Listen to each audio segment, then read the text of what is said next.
Boxers are amateurs. When you become a professional, you're a fighter. There's fighters I know, great talent, but they don't have the heart. When I get hold of that boy, I'm gonna end his career, 100%. I'm gonna wipe his face off my knuckles.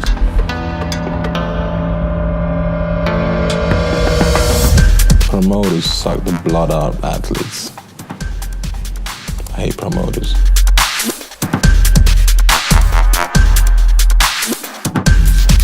When that table went flying, was it towards Eddie or was it towards Dylan or was it going to be? All of them. It's political, and then that's how they destroy in boxing.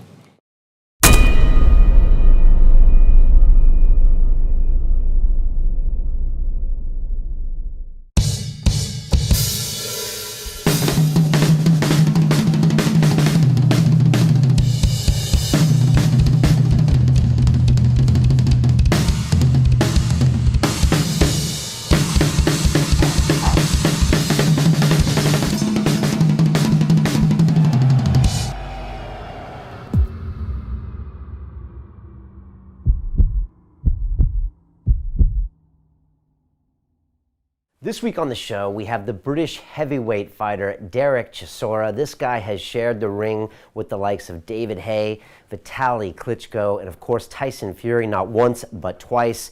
And he is old school, to say the least. He will fight anyone, anywhere, and he says he's not a boxer. He really is a fighter or a brawler. You would have known him for his antics outside the ring as much as inside the ring. He's been known for biting ears, domestic violence, and most recently throwing a table at a press conference at promoter Eddie Hearn and his opponent, Dillian Whyte, who he's working on getting a rematch with. He's offered him 1.1 million pounds and says Dillian is scared to fight him, doesn't want the rematch, and as he would say, he doesn't care about belts. He just cares about the money. Show me the green is the way that Dereck thinks. And he had a lot of great things to say about fighters. There's a lot of them out there that are athletes and they don't really have the heart of a fighter. He thinks Tyson Fury has heart. David Haye doesn't have heart. He thinks Floyd Mayweather has heart, but a lot of fighters out there really don't have it. He was born in Zimbabwe. He's got a fascinating history. And let's be honest, Dereck doesn't pull any punches. He gives it to you straight. It's a very unique London Real episode, and I think you're going to enjoy it a lot. And I am enjoying all the excitement concerning the Business Accelerator, which we're about to close out. Yes, this is your chance to turn your passion into a business so you can lead the lifestyle you want, and we model it on everything I was fortunate enough to do here at London Real, and now every day I get to hang out with cool people like Dereck, and it's a business so it runs itself so I can hang out with other cool people and do cool things like the recent premiere of our first feature film with Dorian Yates. If you want to jump in and be personally mentored by me on live calls every single week on the Business Accelerator, if you want to record revenues in the first 6 weeks, then this is the place for you, but limited spaces. This is going to be oversubscribed, so click on the link below and check it out. And now I leave you with Mr. Dereck Chisora.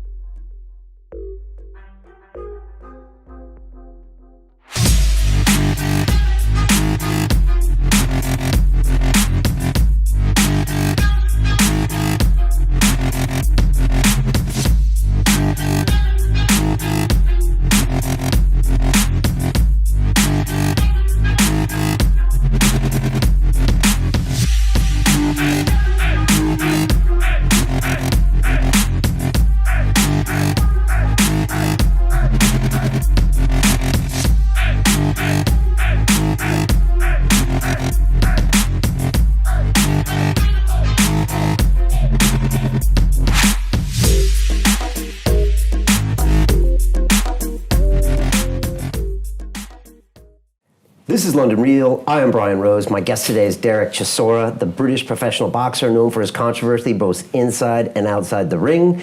You held the British and Commonwealth heavyweight titles from 2010 to 2011 and the European heavyweight title from 2013 to 2014. Born in Zimbabwe, you fought the biggest names in the sport, including Vitaly Klitschko, David Haye, and Tyson Fury twice.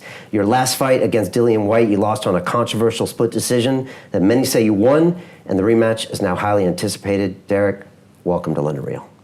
What's happening? How are you? I'm good, man. I'm good. We had King Mo in here a week ago, and he said he was training with you, and he said, I like Dereck because he's a throwback fighter. And I said, King Mo, what the hell does that mean? And he said, he'll fight anyone, anywhere, anytime. That's the point. You know, I prefer fighting. I'm in the fighting game, and I want to fight as many times as I can right now before I retire. I don't want to sit down one day and say, I wish I fought that guy and that guy. I just want to do it right now. Okay, so time is of the essence. Time of the essence, exactly. Okay. And King Mo was like, he said, I'll fight right here, right now, if you get my check. That's what King Mo said. Oh, yeah, man. You know, when you're in a fighting game, it's more like you want to fight anytime. It don't matter if you're not fit, your mind is fit. If your body's not right, your mind is already right. So you just want to fight anytime. Okay. Yeah. That's a fighter. But That's in a the fight game, not everybody's a fighter. No, exactly. You know, some guys pretend to fight. Some guys don't want to fight today and then they want to fight in 7 months' time. You know, between that, they want to be like, I'm a fighter, telling everybody they're fighters. But when it comes to it, they don't want to do the work. They don't want to fight. I had Nigel Benn on here, and he told me, I'm not a boxer, I'm a fighter. Yeah, boxers are amateurs. When you become a professional, you're a fighter.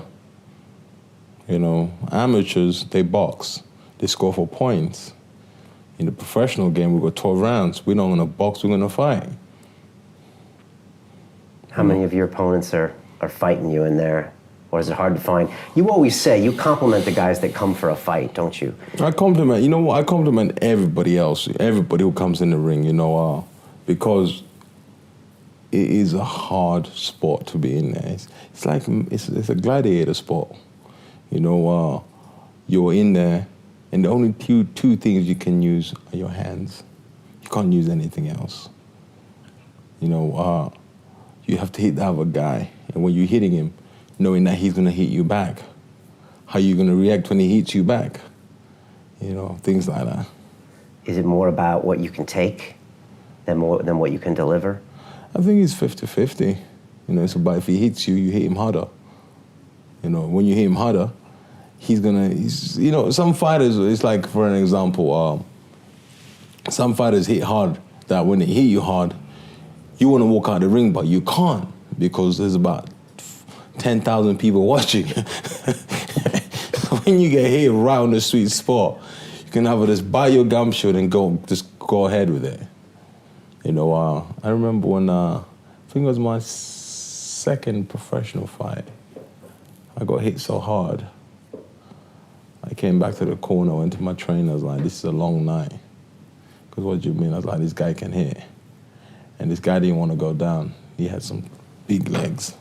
So every shot I hit him with was not even bothering him. So I ended up winning the fight by points.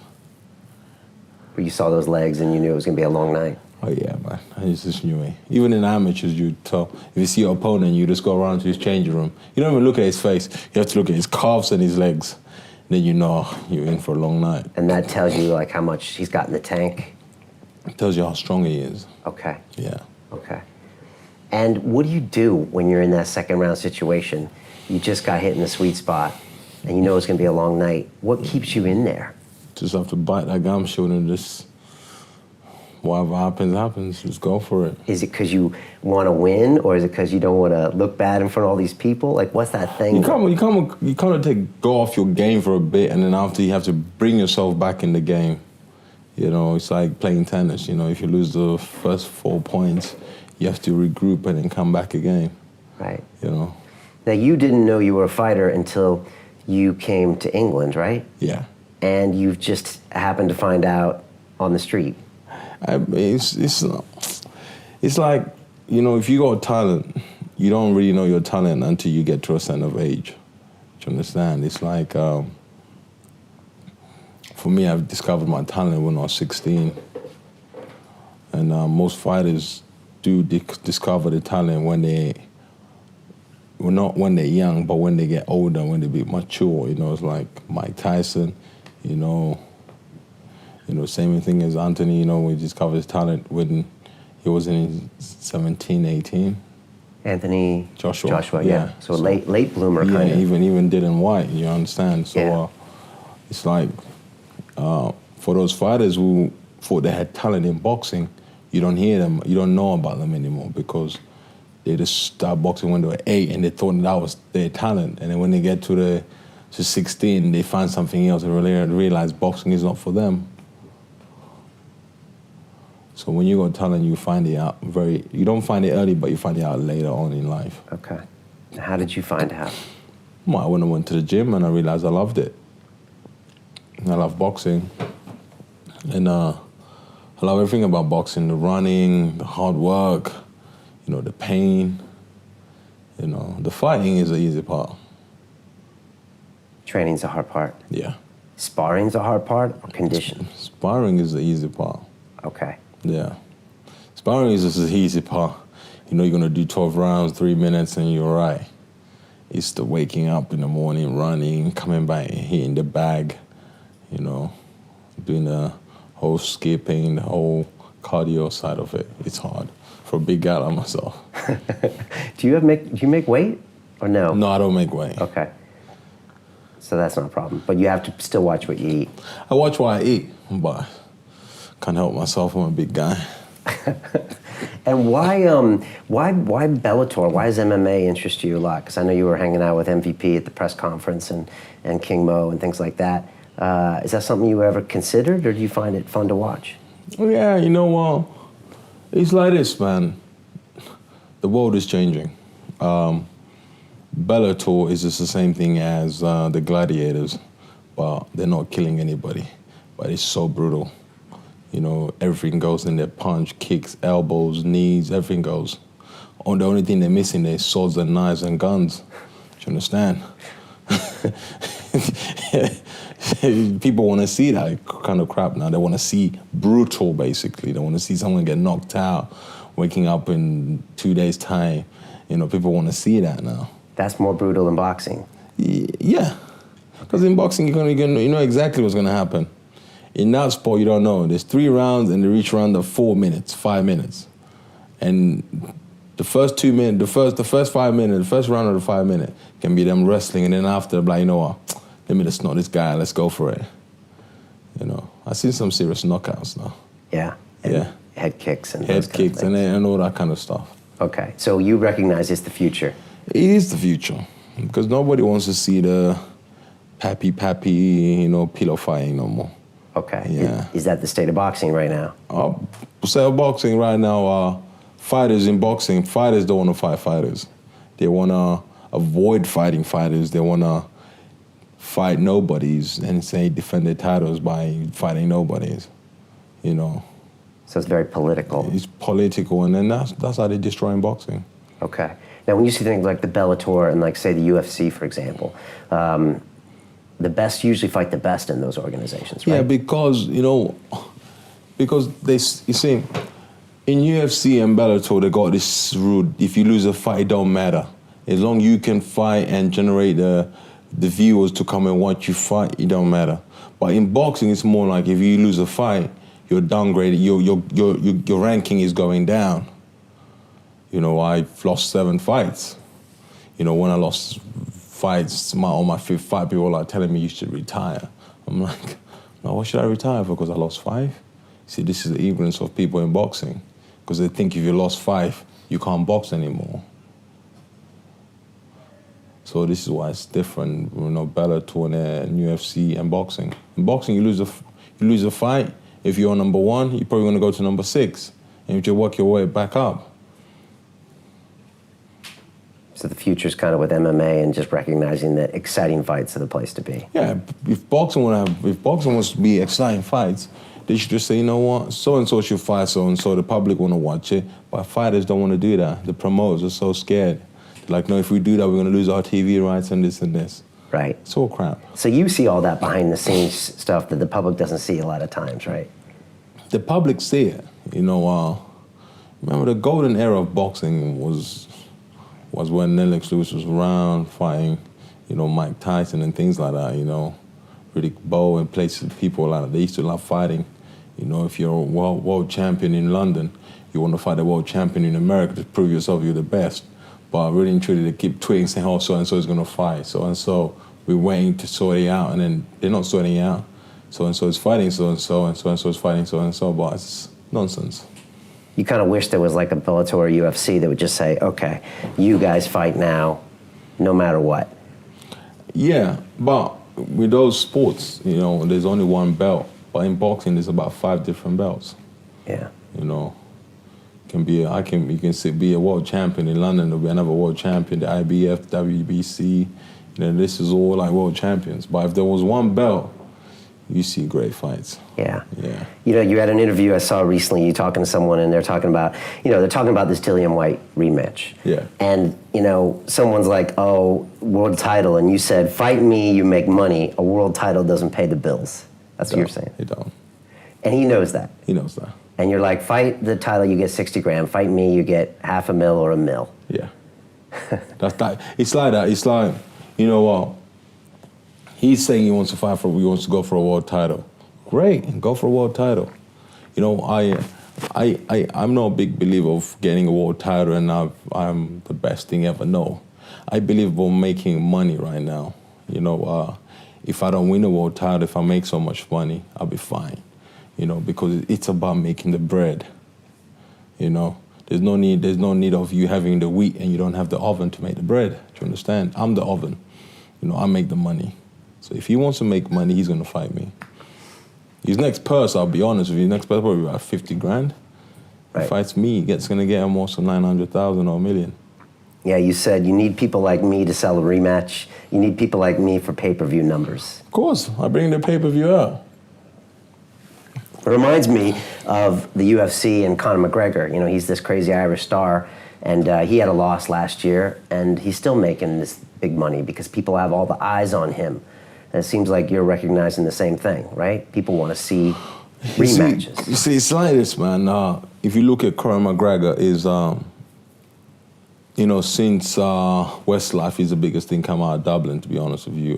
So they have to support him, you know, and what he's doing for himself and doing for the Irish public, it's amazing. You know, this is why UFC want to grab hold of him, because if he leaves UFC and go to boxing, there's nothing else in UFC. Ronda Rousey's out, who they got, and half of the people in UFC are leaving, going to Bellator, from what I'm hearing. You know, and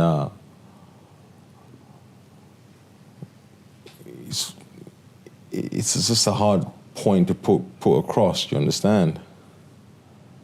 But people want to watch him, right? People want to watch him, you know. They want to watch him. They want to watch him win. They want to watch him lose. You know, I remember an article I was reading time ago when people used to go to watch Muhammad Ali. You know, some will pay to go watch him lose, but he will never lose.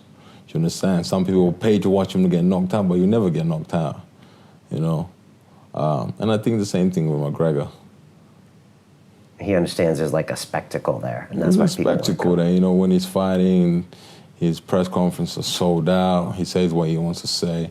Well, actually, you can just call him the the white version of Muhammad Ali in that sport, because he talks so much crap. Yeah. So you respect his press conference game? Listen, I respect his press conference game. I don't know if he pays any fines, but I pay so many fines when I do things like that. Because your press conference game is pretty strong. Yeah. My situation is, don't say anything's gonna piss me off. Okay. Yeah. Are you pissed off in that situation, usually the press conference? No, I'm not. Okay, but it just gets that way. He gets that way, yeah. Okay. And is that because the guys don't know? Is it because the guys aren't fighters and they're kind of actors and they're just talking this stuff up and then it just gets You see, there's some people who talk, and by talking, the thing is just finishing by talking. But, you know, I talk and I want to do. Understand? If someone says, you know, I'll fight you right now. I'm like, that's silly, man. Let's do it now then. And when you say let's do it now, they're like, oh, what am I going to do now? Somebody has to hold us now because we can't do this now. Right. You know? But then you're already in the red zone. I'm already in the red zone. Okay. And you always tell people don't want to fight now, because they want to take the jacket off, they want to take the watch off. No, you don't take nothing off. You just go for it, man. There's no need of you taking things off. Yeah, that's true. Yeah, when you threw that table in the Dillian White conference, I didn't even see that coming. it just went, you know? Oh, yeah. It just gets to a point you just have to lose it. But also that does sell fights, and you're about money fights. That was not about me selling the fight. Yeah, I believe you. It was about somebody just talking crap. Okay, you probably heard a little bit from him before. No, I don't mind. You see, the thing is, what people misunderstand is, when you talk fight talk, I love banter talk. You know, you can tell me anything about my fighting game, fine. But when you start threatening my life, then it becomes a problem. Right, okay. Yeah. And he was saying things about outside the fight, outside the ring, I'm going to come looking for you. Yeah, there's no need for that. Okay, you know? Obviously. Yeah, there's no need for that. You know, we're not gangsters, we're athletes. You know, talk to me nicely about my fight game, I don't mind. I'll laugh about that with you. But start telling me you're going to come look for me after the fight, then it's a problem. Okay, that makes sense. Yeah. And I think he got the point that day. He got the point, yeah. He knows. And what about before that? David Hay, you had some epic press conferences with Hay. Oh, he was in the audience. Is that because he was taunting you from the audience? No, it's not. You know what? It was just one of those things. To be honest with you, with David Hay, I just lost the WBC World Championship. I was like everybody now telling me I have to start from the back again. My next paycheck is, you're not going to be big as what I want it to be. And then David Hay was in there, and I just went for it. Right. Yeah. And then I couldn't even see what was happening. Then Adam Booth was in there too. And yeah, it just went off. It all went off. Got arrested after that as well. You did. Okay. Yeah. How many fines have you paid? So many. Okay. But worth it, or it's just you being you? To be honest with you, I don't even look at it no more. I just if he goes in, he's gonna come back in again. Right. You know, somebody has to keep the British border control going. Someone's got to make them exciting, right? Exactly. You were born in Zimbabwe. Yeah. And you were there till 16, you said? Yeah. What's that like? What, growing in Africa? Yeah, or Zimbabwe too, yeah, and Africa and all that, you know? Listen, it was Rhodesia for a while, right? Yeah, well, no, when I was there, it was Zimbabwe, basically. Okay. Still the same president, still going on strong, I believe. It's always a situation of if the president is not doing what our countries want him to do, they say he's a bad president. The economy is bad. But if we stand right now, I believe that Zimbabwe, we're the most educated Africans in the world. We're the most richest in the world. You know, we own one of the biggest platinum mines in the world. We own the biggest gold factories. We got gold, diamonds, we got everything, what everybody wants. And when we grow stuff also is much better than any other continent in Africa, basically. So I think we're all right. You know, for my childhood growing up in Zimbabwe, did I enjoy it? Yes, I loved it. It made me who I am right now. You went to private school? Yeah. In Winston, right? No, in Churchill. Oh, Churchill, right, yeah. Okay. And what was that like? It was great. It was all boys school. I was concentrating on rugby and cricket. I never used to play rugby. I never played cricket, but I used to just go and support my friends who were playing rugby and cricket. And that was it. We enjoyed it. And people think, so when Mugabe doesn't do what other countries want him to do, they say he's a bad guy. Yeah, but before that, he was a great guy, you know, taking Rhodesia from Rhodesia to Zimbabwe, you know, and putting a great education system in there. And now he's the bad guy. Okay, but internally, you're saying the country is still wealthy, it's still... Certain things have to be changed, but they'll change itself one day. Okay, so don't believe all the press and the hype. Don't believe all the hype, basically, okay. Yeah. Do you go back often, and what's it like? Still the same. Okay. Black people and white people living there, and Indians. Lifestyle's okay. It's not great, it's okay. Things are all right, you know. Today, if they say the people can come back to Zimbabwe, I think 95% of the population left Zimbabwe that would go back. Okay. Why is that? Because the lifestyle is great. You know, everybody that speaks English, Sean and Debele, it's just nice. One day if you want to go there, let me know. It's just nice. Yeah. Yeah. Even white people who left Zimbabwe, if you tell them, would you go back? They'll tell you yes. In a heartbeat, they would. Okay. But what, they can't?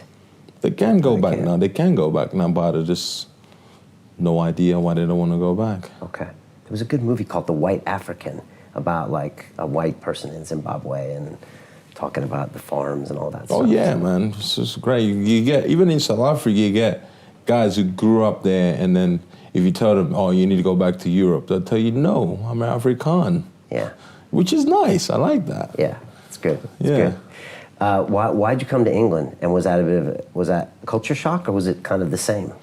No, man, I remember the first time I came here. I came in January, and everything was gray and cold.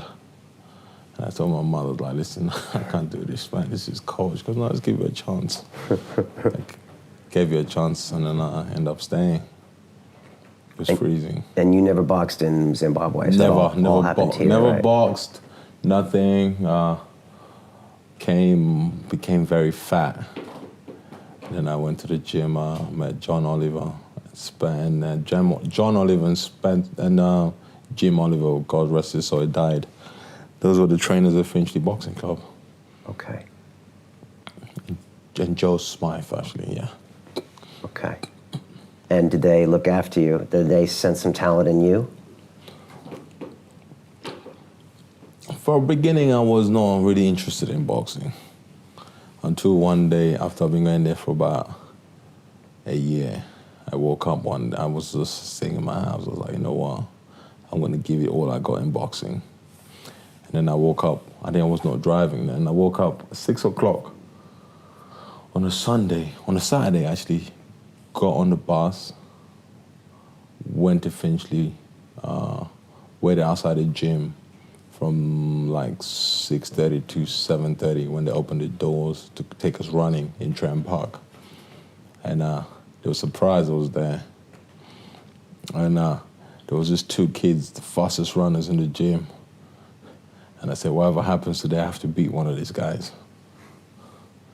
When I came up the hill, I was second, and I collapsed. I remember that day. That's when I knew, yeah, I'm gonna be very good at boxing, because I gave it all on that run. I left everything on that run.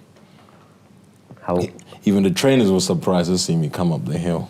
They thought they were gonna see a bunch of little white boys coming up. And next minute, they see a big black guy coming up. They're like, what? They're like, go on, Dereck. How old were you? I think I was about 17 or 18. Okay. Yeah. And then that flipped a switch, and you're like... Flipped the switch. Okay. And then from then, I didn't look back. Okay. Because you knew you were good at it, but you also had to cultivate that talent. Yeah. All right.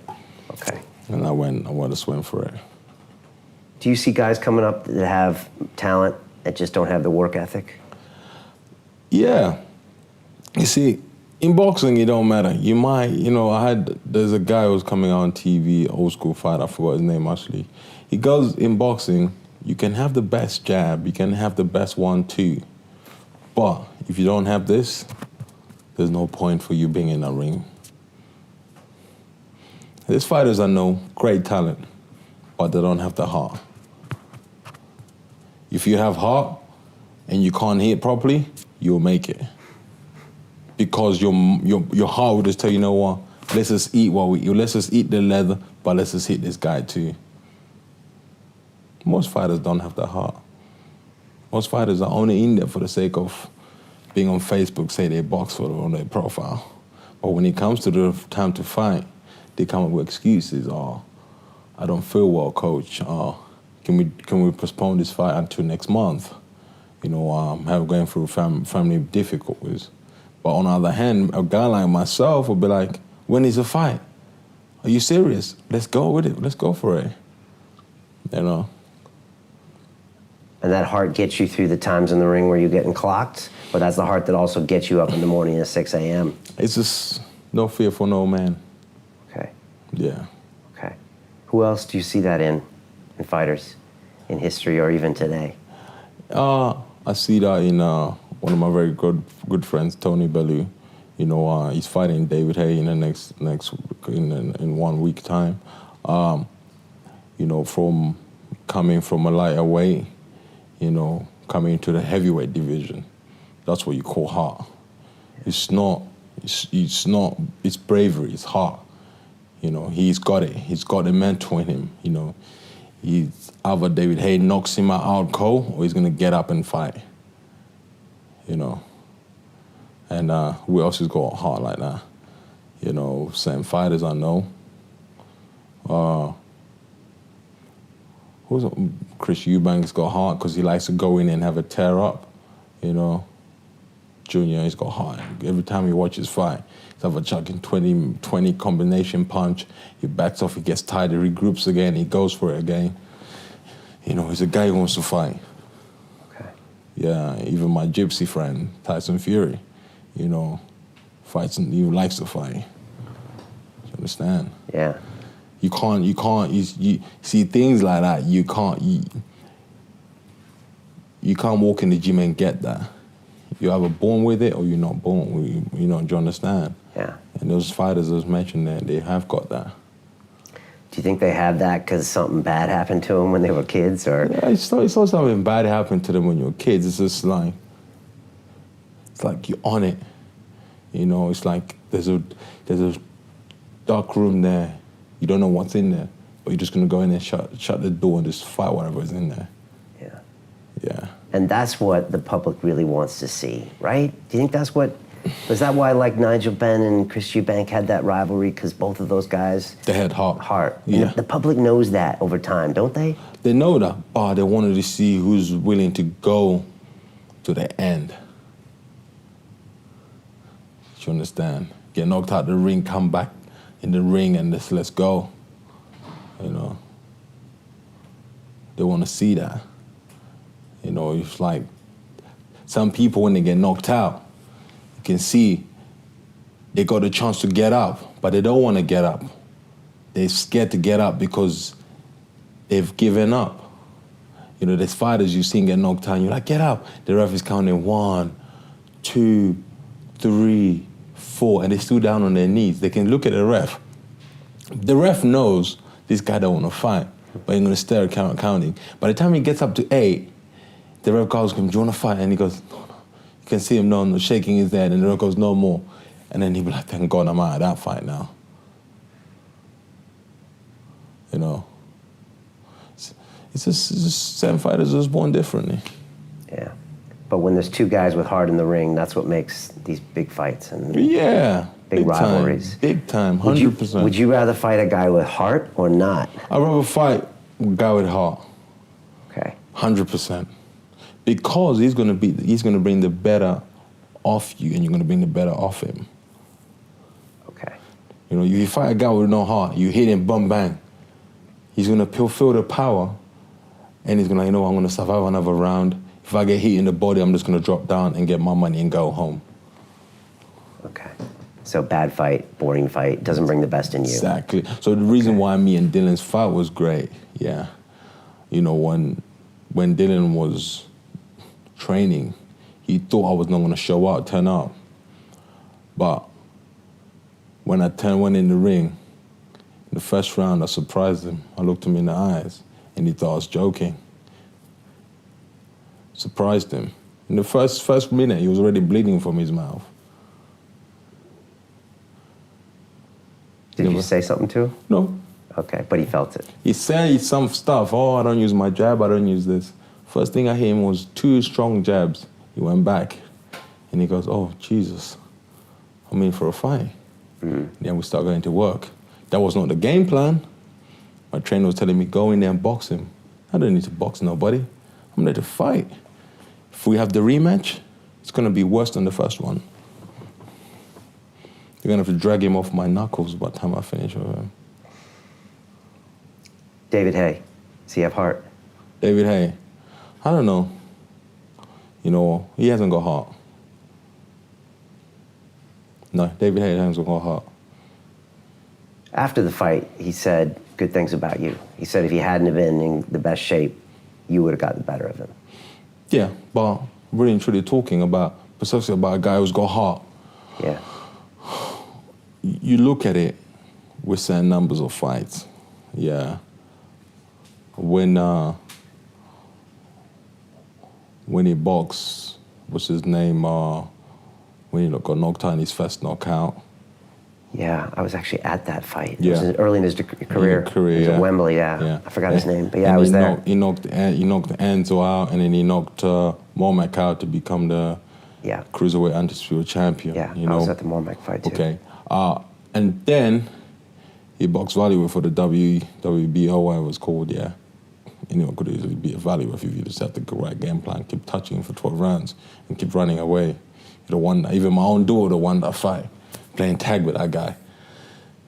And he defended his title with Audley Harrison. Audley Harrison ain't got a heart. We both know that. And then, after Audley Harrison, he was chasing the Klitschko fight hard. When he was given the Klitschko fight, he played games. This is the world stage. For the last year and a half, you've been talking hype. You've been talking what you're going to do, what you're going to do so-and-so. You're going to fight so-and-so. This is how you're going to do so-and-so. And come to the right time to perform at the stage, he chickened out. Broken toe and unbroken toe, man. When you walk in the ring getting paid millions, that toe better be fine. Don't come out and give us excuses. You didn't like the toe excuse. I don't think anyone did. You see, every time I lost a fight, I never blamed it on me overweight or something like that. I said the great man won today. He trained harder than me. He boxed better than me. He won. Gave it 2 excuses. I knew when he didn't want to fight in the first round when he got hit with a straight jab, right on the button. Remember I told you, that jab makes you want to run out the ring, and that's the one he got given. I saw that. When I saw that, and then the camera zoomed in on a slow play motion, and I saw his eyes watery a little bit, I said to everybody, like, he's chickened out. They're like, no, he hasn't. I'm telling you, from now on, he's not going to chuck any punch because he don't want to get hit with that same jab. Ain't got heart. No heart. Yeah. So Tyson Fury has it. Dillian has some heart. Yeah. Okay. Hay doesn't. Klitschko's? Well, Klitschko's, yeah, because he's a champion and he'll fight anybody, you know, except for me. He didn't want to fight me because he came out with excuses. And he said he was ill, so given the benefit of the doubt, he was ill. But when he got to fight Tyson, he stepped up, he fought Tyson. He lost his belts like a man. He said, I could not land my jab, so I could not land my right hand. You know, he's got heart. Okay. Yeah. And anyone else in these ranks? What about Tony Bully's got heart. Yeah. Yeah. What do you reckon? What do you make of Shannon Briggs? Oh, Shannon Briggs. You have to give credit to Shannon Briggs. You know, he's one of the old school fighters out there, and the way Shannon Briggs got beautiful left hooks, and his selection of punches is very good. So you have to give credit to him, man. He's definitely got heart. I watched him box the older brother of Vladimir in Germany. That's when his career was getting destroyed because for 12 rounds he didn't have anything in the tank, but he kept on getting hit and hit and hit, and he ended up being in hospital for about 2 weeks to recovering. Right. Yeah. And he's a lot of fun, isn't he, Shannon Briggs? Shannon Briggs is a lot of fun, man. You know, this is why I say he hands-on got heart. When Shannon Briggs came here, he slapped David Hay. David Hay didn't react. See, David Hay ain't got heart. Do you understand? You think someone slapped me while I'm singing in my own neighborhood, in my own country? You think he's going to get away with that? Or to destroy Shannon Briggs for slapping me. I do the slapping. I don't know, nobody slaps me. But David Hay was supposed to do something. All he did was just talking. Yeah. Shannon flew over just to do that, right? Exactly. But David Hay didn't see that. And is David going to have a few more fights? And, you know, he has to. He has to, for the money. And yeah. I knew David about 10 years ago. He used to train at the Third Space, in Piccadilly Circus. And, but yeah, he always struck me as a guy who, physical, learned how to train boxing. But I didn't know if it was, I thought it was a career for him, as opposed to, I want to fight. You don't want to fight, man. You don't want to fight. Say we get this Dillian White rematch this year, and you win. What's next for Dereck Chisora?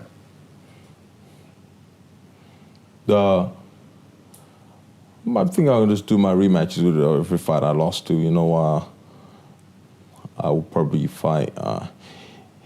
If the rematch happens, yeah, I'm good friends with Tony Bellew. I said, Tony, we should do it. Me and you're in a heavyweight game now. We should do it. There's no need of Tony going back down to cruiserweight. He's gonna stay up now. Okay, well, you're gonna fight him. Yeah, I'll fight him. But you're good friends with him. Yeah, don't matter. It's business. It's business. But he's my buddy, though. You know, me and we used to train together in the England team. We used to spar together. Okay. Yeah.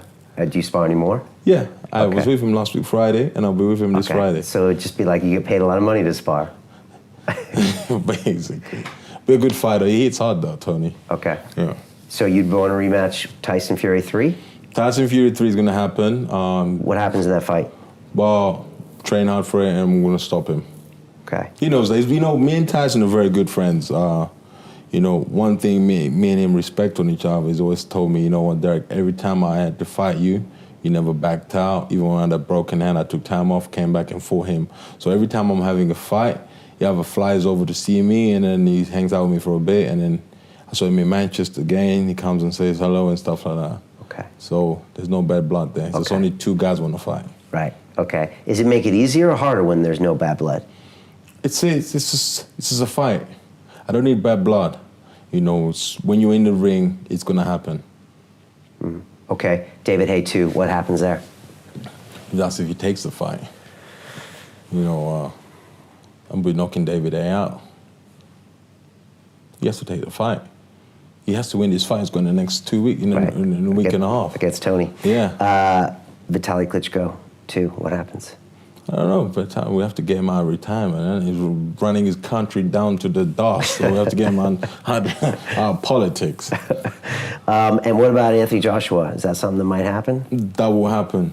It will happen? Yeah. Okay. I think by beginning of next year. How many fights you got until you're done? Mate, listen, if I have to fight on, I'm 50, man. I'm going, man. I'm going for it. See, there's no... You know, fighters, we fight for the sake of their adrenaline. You can't buy what you get when you're about to fight. You know, there's no drug, there's nothing. It's that in you, you know, the nerves are kicking in. You know, the adrenaline is pumping in. You know, 1 minute you want to go to the toilet and you come out like, you come out of the toilet like, you know what, I need to go back in the toilet. You go in the back. It's just unbelievable. In the dressing rooms, like, you know, for my next fight, what I'll do is for the public to see how everything is done. I'm actually going to put, from the moment I announce my fight, a week before, I put cameras around my house so they can see what's going on in my mind, how am I coping with the pressure of the fight, cameras in my car and cameras in my gym. So basically, those are the 3 things I'll be doing. My house, my car, and the gym. So they see everything what's happening, build up to the fight. Because I think the public want to see that situation, what happens between when you know in the ring and stuff, like how you cope, you know. What are they going to see that last week? You get to see things you don't expect to see, because I think most people think when there's a fighter is training for a fight, he goes around, you know, screaming, shouting, or punching things. No, you don't get to see that. You get to see a totally different person. Are you calm that week? Mate, you can hear a needle dropping in my house. How do you feel? See, you fight the fight in different ways. You know, you either going to be fighting in the 10th round, like, I'm about to get to the 10th round, how am I going to do the 10th round? You know, son, you hit me, you rocked you, hit you, you're on the floor. How are you going to get off the floor, and what punch are you going to chuck when he knocks you down, when you get up from the count? You know, things like that. So that's going through your brain? That's going through your brain. Okay. And half of the time, people never listen to their corners when he gets on top. Because your coach is talking to you. You're trying to get your body to calm down and get ready for the next round. You know, this is why your coach, when you see a coach come to a fighter and telling him instructions the moment the fighter sits down, it's a lie. The fighter is not taking that in. A coach has to talk to a fighter 10 seconds before he goes out. Okay, that's what he'll remember. That's what he'll remember when he's walking out. The moment when he sits down, the first thing he's asking for, where's my water? Get this out. You know, put a cold towel on top of me, because your body is overheating, it's in overdrive right now. It's going down. You know, Do you listen to your corner? sometimes. Not against Dillian, though, right? You hit him with that jab twice. Oh man, listen, that was a fight game. Even my trainer, my trainer knew that. My Don knew that. He saw that. When they said that, they said to me, 10 seconds, you'll be out. I was like, fine. Dressed up, walked out. When I walk out, he knew. He knew what you were going to do? Yeah. Okay. And so that last week before the fight, we would see, well, we probably couldn't read your mind, but you'd be thinking, what do I do in the 10th round if I get knocked out? What am I going to throw? And so you're piecing it through your mind as it gets closer. You're piecing everything, the bad and the good. Okay. You know, what kind of speech am I going to give if I get interviewed, you know? Am I going to jump on the ropes when I win? You know, am I going to wave at the public when I walk in? Or, you know, you're piecing everything in the mind. When I arrive at my dressing room, I want to sit on this position, and I start warming up at this time, get my hands wrapped at this time. You have to piece those things in your mind, because if you don't, a little thing can take you off guard. Continue watching this fascinating conversation for free by clicking on the link below to visit our website, and I'll see you on the inside. Are you ready to go where I want to go? Because some people just want to fight and then think it ends there. It never ends there with me. It can either end there for now, and if I drive, I see you in the car park, it's on again.